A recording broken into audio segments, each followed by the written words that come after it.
Welcome back to another episode of Her Expat Life. We are the YouTube channel that is dedicated to helping inform and guide female entrepreneurs, expats, digital nomads, and women globally who are trying to advance their global lifestyle. Our mission is simple. We aspire to advance and empower the lives of women who live and work abroad. We are a global boutique mobility firm that provides services to female expats and digital nomads who are entrepreneurs, creatives, professionals, and investors who desire to advance their global lifestyle. If you want to see our comprehensive list of offerings, please visit herexpatlife.com and you'll get a better idea of all the offers that we serve our community. And today we have a very interesting guest who is going to be speaking to us about a topic that maybe doesn't get a lot of attention, but is quite important. We have Nadege who is joining us today, and she is a certified divorce coach and a certified pre-mediation coach. And today we'll be looking at how females who are falling in love as expats and those who are maybe not in their home countries can navigate the complexities of such relationships and just be prepared for worst case scenarios should their marriage come to an end. How can they be empowered and work through this very difficult process without their support system? So Nadege, thank you so much for joining us today. Thank you, Alexia. Thank you for having me. Okay, so we were just discussing a little bit before the recording how the purpose of this video is not to be like pessimistic or anti-love or pro-divorce, but more so to have a realistic chat about the possibilities that when you do fall in love, sometimes these things don't work out. And oftentimes we don't have these conversations about how a woman who is outside of her comfort zone, living abroad, loving abroad, could find herself going through a very difficult situation like divorce without a support system. So Nadege, I'd be interested to hear about your personal journey. How did you become a divorce coach specializing in international cases? And what is your journey? What is your story? Okay, so my journey. So I am what we call a serial expat. So I've lived in 11 countries, and now I've been calling Barcelona home for nearly 7 years because of my divorce, or thanks to my divorce. The journey of contemplating separation already started over 10 years ago. In fact, because at that time we used to live in Indonesia. My ex-husband had a double life for quite a long time. And this is how, in fact, I just happened to have to find out a couple of things. Though we decided to stay together for another 10 years and continue the beautiful experience of being an expat, it has always been in the back of my mind. And parallelly, I also started moderating a French group on Facebook of divorcing women, so who were just like in similar situation as mine, but who had no other choice, or maybe by choice, decided to divorce. So this is how the journey really started. Is usually when you go through something fairly traumatic when you're an expat, within the community, people tend to come to you because they need emotional support, because they need to share something that often will be perceived as being either contagious, either something where you should feel ashamed of. Unfortunately, and it's not specific to Asia, okay, cheating and these kind of things can happen everywhere. But unfortunately, when you are an expat and you are facing a situation that is quite complex, as you were mentioning earlier, Alexia, you don't have most of the people to support you because you're far away from family, far away from maybe your long-term friends. So this is my personal journey. So I became a divorce coach because 3 years ago, I've officially separated and started the process of my divorce, and find out that a lot of things were missing because I was not in need to have a psychologist, and I was not sick. I was just going through a divorce while living abroad. And I thought, okay, there is kind of a gap between just talking to my lawyer, who is not here really to be supportive in terms of emotions. And even deeper than that is that no one was here to be my thinking partner. And this is how I found out that divorce coaching was a real job. So here I am. That's perfect. Okay, Nadege, what an interesting journey. So your personal story then kind of developed into your purpose, in a sense. What you were experiencing helped you identify what maybe Yes. a lot of people were missing or lacking, yeah? Yeah, in fact, you realize that most of my other colleagues who are also certified divorce coaches, very often it's either because the background is a legal, like a law or family mediator or things like that, or it's because it comes from a personal experiences where they felt that there was a big gap in between the psychology and the legal professionals, that something in between was just like really missing. So this is where coaching, in fact, is quite fabulous, because coaching is never about why. Coaching is all about how and what and where do I want to go. So it's more about moving forward and not so much looking at, oh, okay, this has happened, and like trying to avoid the victim attitude. Okay, so considering that we're talking mostly to an audience that has moved abroad and is living internationally, how do cultural differences impact the way individuals navigate divorce? And how do you address these differences in your coaching approach?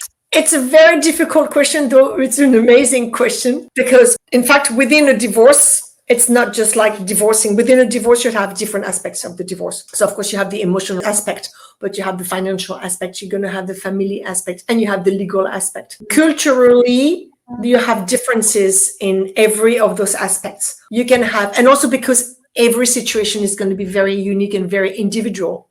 So for example, if you have two people from the same nationality but living in the different country, then the cultural differences will be coming from the external environment. But if it's a couple that have both of them coming from two different cultures, it's not just one culture they're going to be dealing with, but it's going to be maybe three, maybe even more, because sometimes one individual can be multicultural. My job is really to be able to make a link and a bridge between each of those different aspects of the divorce, and contemplating where sometimes cultural differences might be an obstacle. Most of the time, it's going to be regarding communication. It's the way we communicate, but also from the external point of view, what might be one partner from one specific culture having pressure from, like maybe it could be family, maybe it could be also cultural, like we don't divorce from that cultural background.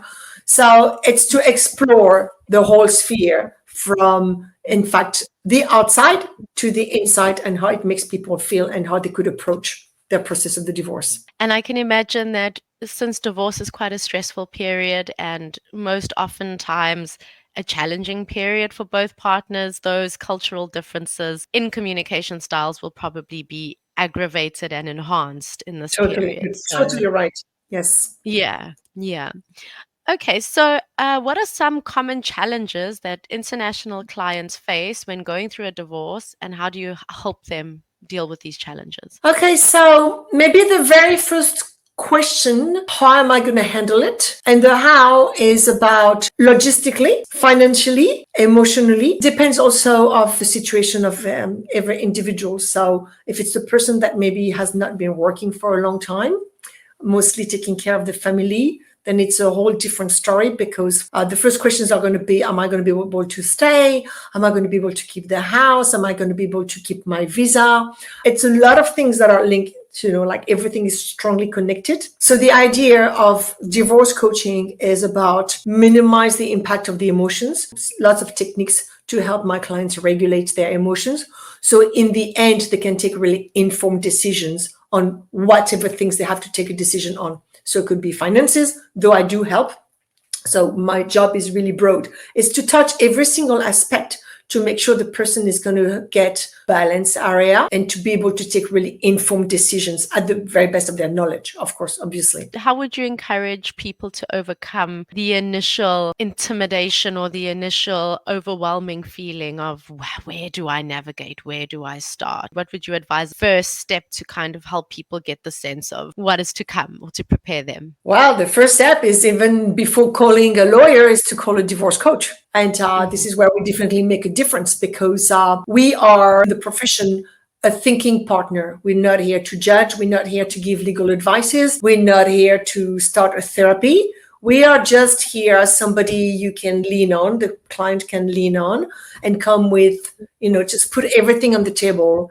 And then together we decide what are the aspects of their concerns we can be targeting, focusing, starting working on. And there is one little thing that I really enjoy doing with my clients that brings a lot of perspective is the understanding of the emotional journey during the process of the divorce, which is very similar to the U curve. So I don't know if some of your audience have have you ever heard about the U curve, which is, the adaptation curve of the expats? No. If you could just guide us quickly through this. Yeah. Okay, so the U curve is the emotional journey of an expat when being exposed to another culture.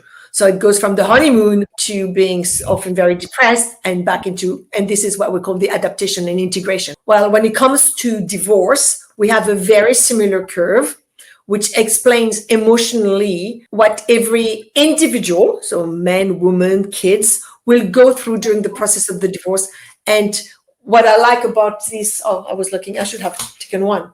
So what I like about this curve is when we understand what we're going to be going through emotionally, it really helps to take a step back. And when we understand that the other members of the family might be entering the process at a different stage where we are, then it just makes it so clear that, okay, I understand that person is not ready right now to hear or go through or discuss this topic that is important to me. So maybe I should do some adaptation. So it just makes the whole picture so much clearer.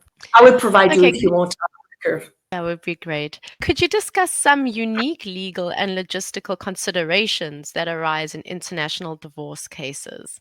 So obviously people can imagine being in their home countries, what that would be like, but legally and logistically, if you are getting divorced internationally, what are some good things to consider? So you have a whole list of things that would be really interesting to consider. Number one, being really well organized when it comes to paper. So papers, is it like from the visa to the passports to getting to know what the other one is earning, the working contract, maybe the expat contract, maybe the bonuses. I mean, like everything that are going to be really needed during the process of the divorce. So legally, I never give any advice, but I help my clients to really get organized in order to have a clear picture of mostly financially and in terms of numbers. Logistically, I will recommend to always have track of any contract, any banking, any information regarding numbers, regarding properties that they might have together, their contract, their marriage contract. So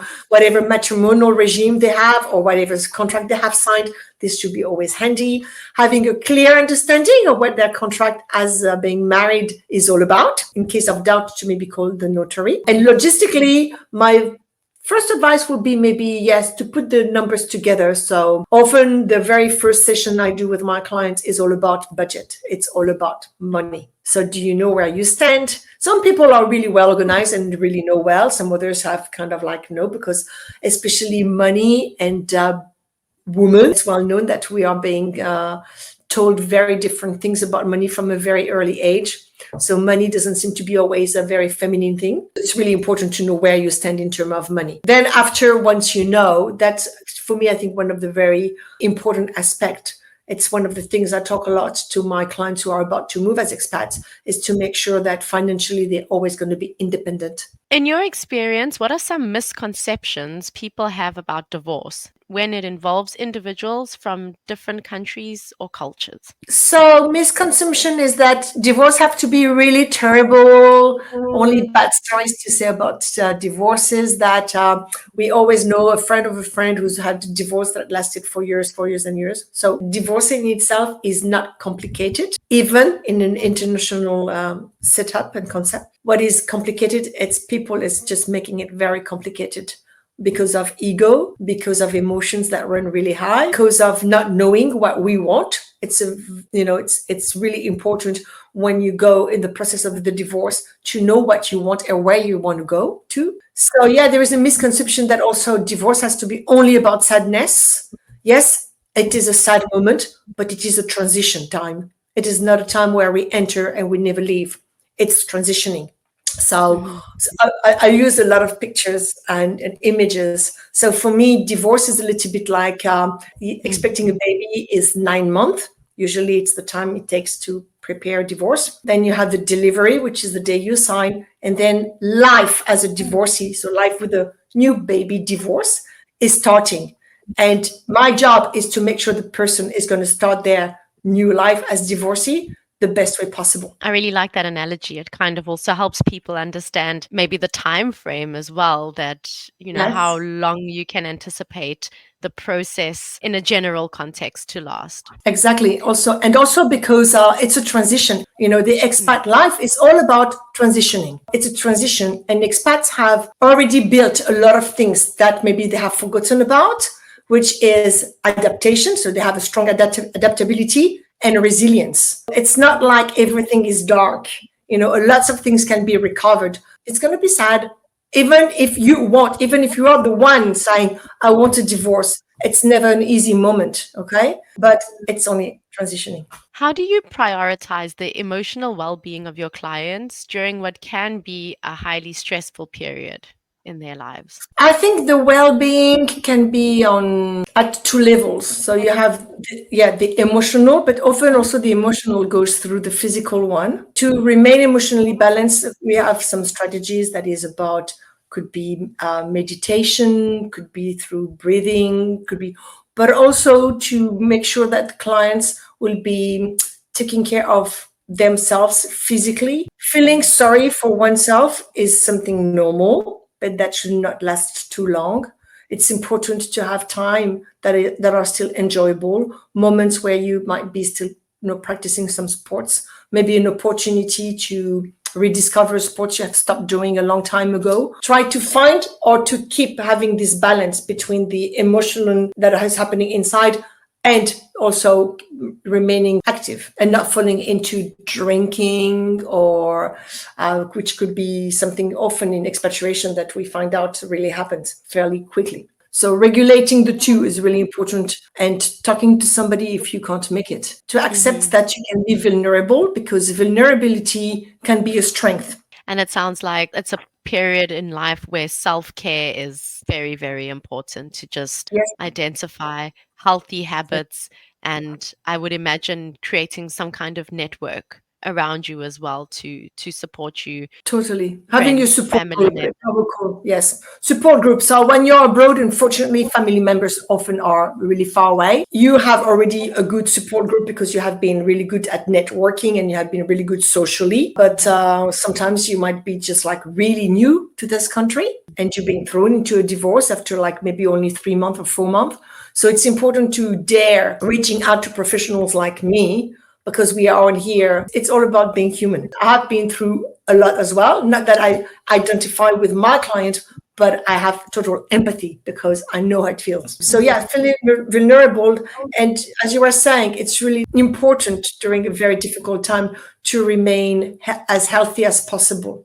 So about nutrition, you are right, about having even in terms of social, not to put yourself into a hole and not wanting to communicate and not wanting to. Your friends are being required to have lots of patience. And empathy, yeah. And empathy. And usually, in fact, this is where your support group needs to be as large as possible, because you need to be kind enough to your support group to have a kind of a turnover, because their idea of the process of the divorce and the pace a divorce should be going at is very different from what you go through emotionally. So when, very often the mistake is, okay, come on, it's been 6 months now, you should have moved on. It doesn't work this way. And I think probably finding communities maybe online as well of other women who've been through something similar can maybe fill the gaps where maybe your friends do not understand fully what it is you're going through. Yes, I totally agree with you. Yes, I will just make a point of attention on this one, is that it's really awesome to have all those social network system nowadays and to have all those groups, but you got to be extra careful with what you are sharing, because once it's out there, it's there forever. And keep in mind that your emotions are not going to be running high all the time. So I always tell my clients to really limit or be extra careful with what they are sharing and how they are sharing this information on whatever Facebook or LinkedIn, but mostly Facebook or Instagram, because things are not going to be always the same as they are right now. It goes through. Things are going to get better, hopefully. But what I mean is that to be always careful of what is the intention behind the message you're putting out on the net. And also, lots of people will come back with their own opinion, based on their own experiences, and it's not necessarily what you need to hear, or it's not really adapted, because everybody's situation is unique. You might look similar, but everybody's situation is unique. So social media, I'll do it with lots of care. But you're right, it's a way to find something. Very good advice, though. I think that's good to remember, because obviously emotions are running quite high, and sometimes those emotions are negative. And then upon reflection later on, you realize, oh, I maybe didn't handle that in the best way. So I think that's really good Exactly. advice. Just to be mindful of the emotional intensities and highs you might experience, and how you choose to share them. Exactly. Yeah, totally. And also because sometimes on Facebook, because mostly most of the groups are on Facebook, even though they have moderators, not everybody is going to be kind.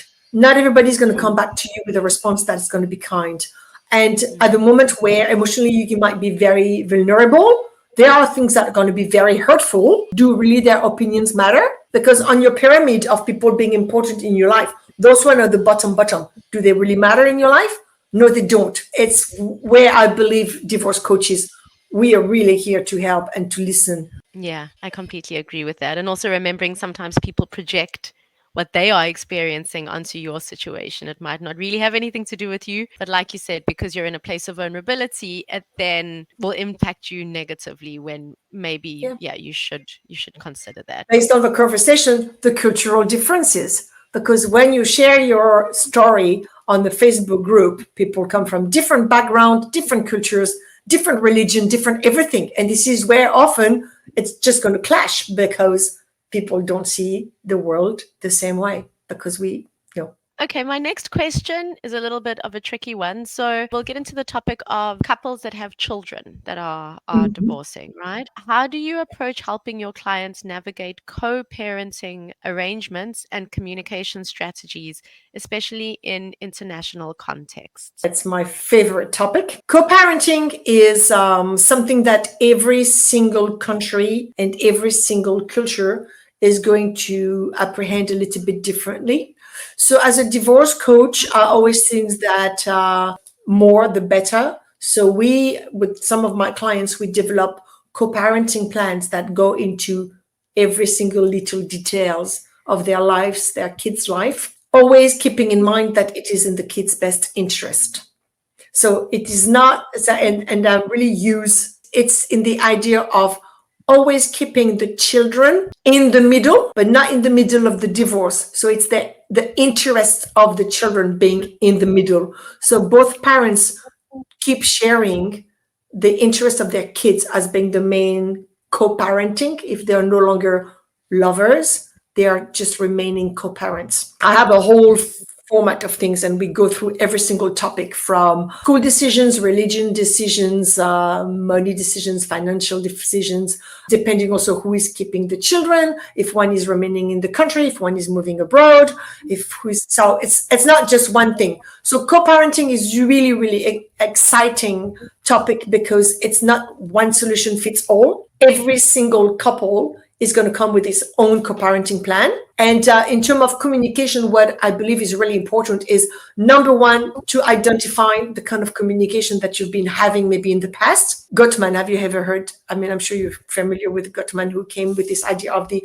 4 horsemen of the apocalypse, which is about identifying how you communicate, and that you can some kind almost predict if the relationship is going to last or not. So in divorce coaching, we use something similar. And the idea is to identify how the communication used to be, and what are the antidotes we could be using in order to change this communication and to make it as brief, informal, firm, and friendly possible. It's what we call our BIF strategy. Repeat that again for us. Brief. So it's called BIFF. Brief, informal, so informative, brief, informative, firm, but friendly. Because you don't have, like, even for an amicable divorce, you don't have to remain friend with your ex if you don't want to, but you have to remain friendly, polite, respectful. Because often people think, oh, amicable divorce, I don't want to be friend. No one is asking to remain friends. Some people do remain friends, others can't. Remaining polite and firm and friendly, saying just like short messages. So we go through that different way of communicating. And also now For co-parenting, you have a lot of applications, Family Wizard, different applications that exist that makes the whole process a lot easier because it's recorded. And also for those who are in very conflictual co-parenting situation, it's also application that can be used in front of the court. So you have different options nowadays. So, could you discuss the importance of building a support network for individuals going through divorce, particularly for those who may be far away from their home country or support system? So, we've discussed that maybe your family is back home. We've discussed that maybe, you can reach out on social media to groups, but there are things to consider there as well. So, what would be your advice for someone who is abroad going through a divorce? How do they create a sense of network or community? The support group can be made of different groups. If the big umbrella is going to be your support group, under this umbrella, it's good to have health professionals. So maybe it could be a psychologist, it could be your own GP, it could be your gynecologist, it could be whoever is under the medical, okay? Because some people need this kind of support. The other support is your friends, your very close friends who can be lending an ear whenever you need to. The thing is that not everybody is always available, and very often it's like night times might be the moments that really are triggering some emotions that might be difficult. So your very close friends, but also sometimes, like, I will recommend when you leave abroad to reach out from the very early stage of being an expat, any kind of international community group. So it can be like system like a British Women Association, American Women Association, any international women associations, because abroad we are never alone. We always tend to think that we are the only one, but there is always somebody nearby that is either going through something similar, has been through something similar, or knows somebody who's been through something similar. It's important to dare reaching out, and usually those groups of women have, either, I guess you don't always want to share among everybody, but they always have a system where you have an admin, or you have an assistant, or you have a secretary. So reaching out to one of those person and maybe explain, and because they know a lot, maybe being able to guide you and contact somebody that they know within the community that's been through something similar. Part of the support group, or the legal system, which is also very important.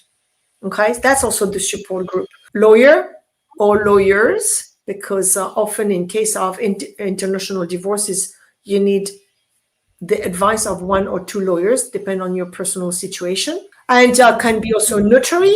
Embassies and consulate often have a list of either professionals or some kind of assistance. I often recommend my clients to first go and look from, on the consulate or the embassy, the consulate, of what kind of supports they can provide in case of similar situation. Because we're talking about divorce right now, but it could be the decease of somebody, like you live abroad and your partner dies. It is a separation, okay? Very unique one, but it does happen. So I don't deal only with divorces and with any kind of separation. So reaching out to your own embassy, consulate, that's also where you can find some support, sometimes limited, but why not? What else? So building your support network could be through also your sports. If you were into sports, your coach, maybe your sports coach, having somebody who can also bring you some help and provide you some support from a different angle. That is not just about listening you crying, like maybe providing something that's going to be different, trying to empower you. Different communities where you can find resources. So we mentioned already internet. Books, you have a lot of books. So reading some books about it, because in fact, it's a subject where some people have been writing on. You have all this aspect of media. So magazines, resources, articles, blogs, TED Talks. So like maybe sometimes about empowerment and trying to, if you feel like you need to understand what has been happening. So you have like Brené Brown is an amazing person that I strongly recommend to be listening to.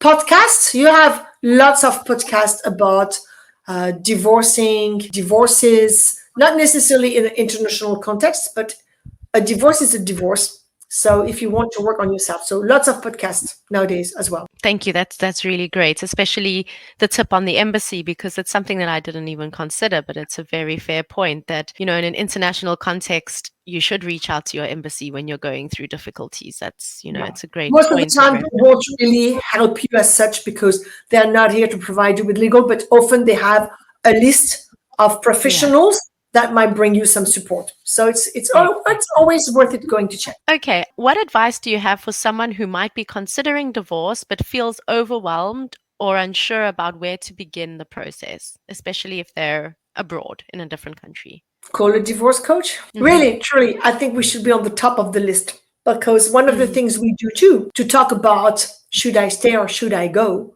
So if the Mm. person is thinking about divorce, sometimes you need to talk with somebody who is not necessarily a psychologist, who is not necessarily your friends because emotionally they might be too connected, but sharing your thoughts and what is bothering you with a divorce coach, it is also our job because we are not pro divorce, we are pro happiness.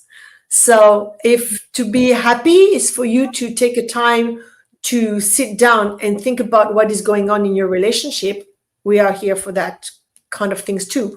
But also, you have can reach out to a couple, like what we call the love coach, people who specialize in couple. If you start thinking about divorce, reading things can be good, but I can only strongly advise to really exchange with somebody who's going to be asking you questions. And the questions we ask during the sessions of divorce coaching, maybe we should give it another title, are always open questions. So the idea is to have the client to really think about things that maybe came naturally, but maybe that should be, worked on, or also to maybe look at the situation from a different angle. I have a package called Should I Stay or Should I Go, where during 3 sessions, we just explore the relationship, the family, the couple, the person itself. Because in the context of international mobility, the main question should have been asked at the very beginning of the journey, which is out of your 5 pillars, which one is totally disbalanced? So what I call 5 pillars, it's about me, myself, and I. So where do I stand with myself? Where do I stand in terms of social? Where do I stand with my work? Where do I stand with my couple? And where do I stand with my family? So all those pillars are super important because during international mobility, we might find out that one is going to collapse totally. And so it's really complicated for the others to keep balance. So this is something we explore. So if you're thinking about divorce or separation, call me. That is so interesting because I think when people hear divorce coach, they're imagining, oh, this is when I'm sure I want to get divorced. They're not thinking, well, I'm considering it. Who better to speak to than someone who A knows the divorce coach. entire process, knows Exactly. exactly what to expect, and who can tell me, okay, look, first we got to figure out if this is what you want to do. And then realistically speaking, this is what it will look like for you. So is it something Exactly. that you want to go through? Yes. Yeah. It's about having the client to be able to visualize how it's going to look like for her if she decides to take down that path. And the path is not just one single path, because Yeah. during divorce coaching, we explore as many paths as they want, up to them to Mhm. choose the one that they feel is the best fit for them. But they're just like one path. When you start questioning yourself about a divorce, or if a divorce has been imposed on you, you are at the intersection.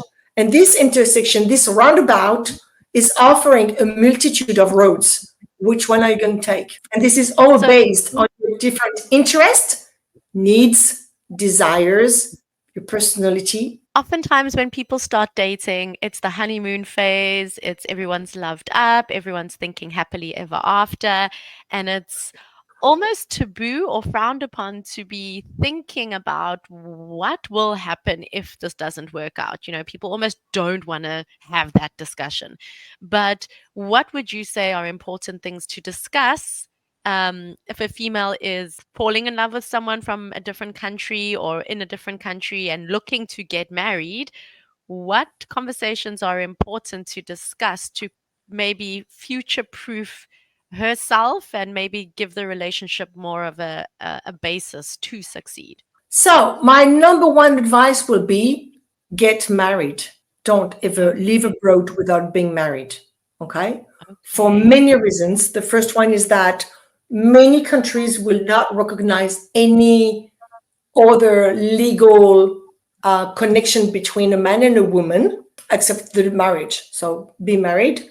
But if you want to divorce, to be divorcing properly, you need to be married properly. Check what is your marital status, what is your marital regime, what is the prenup you could be coming with, asking yourself the right questions, because somehow, as you were saying, we don't really talk about separation, but when you're getting married, in fact, it is only about separation. The marriage is a contract about what if. It's not a contract about happiness. So getting married is like becoming an expat is a car. Okay, so you're getting a beautiful Ferrari, and this Ferrari is going to take you all around the world. Will you get behind the wheel of that car without an insurance? Mm-mm. Okay, so why do people leave abroad without having an insurance? It's called having the proper contract, as marital regime, marital contract. And also because even being married is not going to be a total soundproof of eventual problems, because depending on your journey as an international expat, you are going to have, some countries are going to have a huge impact on your marriage. I'm talking about the contract of the marriage. So you really have to talk and think about this kind of thing. So a marriage is a contract that can be improved, changed, made better. So it's not something that is static. We get married with the same person maybe forever, but the contract that two people sign together can evolve. And that almost nobody knows it. So it's really important that when you live abroad and you decide to live abroad, that you truly understand what are the consequences of your marital status based on where you are now resident. And not only just based on where you are resident, for how long you have been resident in that very specific country as well. Because you have lots of countries where you're going to have, so it's a kind of like something that permute. So it's like, in fact, automatically your marriage is no longer from where you come from. If you got married, for example, in the UK, it's becoming kind of a local contract. So you have to be aware, you have to take care of your marriage contract the same way as you do with your car insurance or your house insurance. Don't blindly every year just say, oh yeah, I'm in. Pay attention. Is that contract still valid for me? Is that contract still respectful of potentially my values, my interests, my needs? Because we were married, if you get married at 25, your needs and your interests at 35 or 45 are not the same, especially if you left your job. So lots of things like this that we never talk about, but a marriage contract is something that is a living product. It evolves. So we should take care of it. I really love that advice. I think that's a really good perspective to think about, because ideally you want to stay married for a long period of time, but then that means you're going to change and evolve a lot throughout that period. So what was relevant 10 years ago might not apply anymore to your current situation. So to think of it Exactly. as a living contract, I think that's a really good piece of Yeah. advice. And also because, in international mobility, the impact of the different cultural background that is around you impacts your values. So you know that your values are kind of a 3 dimensions, and your values are evolving as well. Sometimes they are even, I won't say disappearing, but sometimes even if your core values are here, if you have been impacted by another culture that you really like and you make it yours, your value is going to evolve. And so your values on the different scale might be changing, you know? And so that impacts also the relationship, and that impacts the marriage. So yeah, and you have more and more notary nowadays that do have an international background. Whatever questions, international notary are the right person to talk to, or lawyers. Okay, and then I guess my final question for you is, what message would you like to convey to listeners who may be going through a divorce or supporting someone who is, particularly in an international context? What's the one piece of advice you'd like people to take away from today? In fact, as a divorce coach, I never give advice. I try not to. For the person who is going through a divorce, it's something that came up at the very beginning as I was really a certified divorce coach. I was thinking, okay, there is kind of a methodology that is missing, and I called it stand up. So I believe you need to stand up. The job that I do, in fact, I linked bits of my package with a song because songs and music have been really important in my own journey. But it's also very important, in fact, for anybody because it's a great emotional support. But also because stand up, if people want to go and check on my website, every letter goes against something that is so useful during the process of the divorce.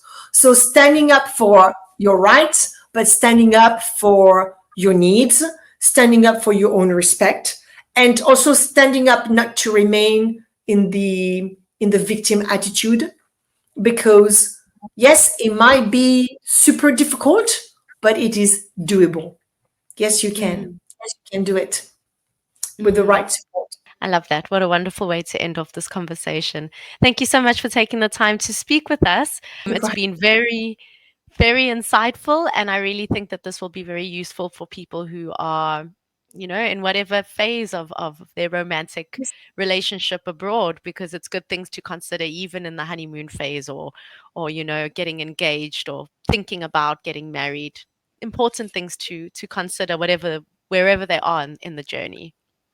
Exactly. So thank you for having me. It's been a pleasure. It's been a pleasure. How do people reach out to you? How do people get hold of you? So on my website, which is www.nadegefayard.com. So it's a bit complicated. We'll add the information to the description box below. And I really, really recommend that people reach out to you. I think you are a great resource for those who are going through a difficult time, but could also be a wonderful time of rediscovery. And I think your services are really needed. So yeah, thank you for doing what you do as well. Thanks. Okay. To our community at home, thank you for watching this video. Please leave any comments that you would like us to talk about in the future. Are there any topics in particular when dealing with international divorce that you'd like us to cover, or anything regarding the international expat lifestyle? We really look forward to your feedback. Make sure to visit herexpatlife.com, click subscribe, keep following our videos, and we look forward to having more guests on to give you more information about global living and loving.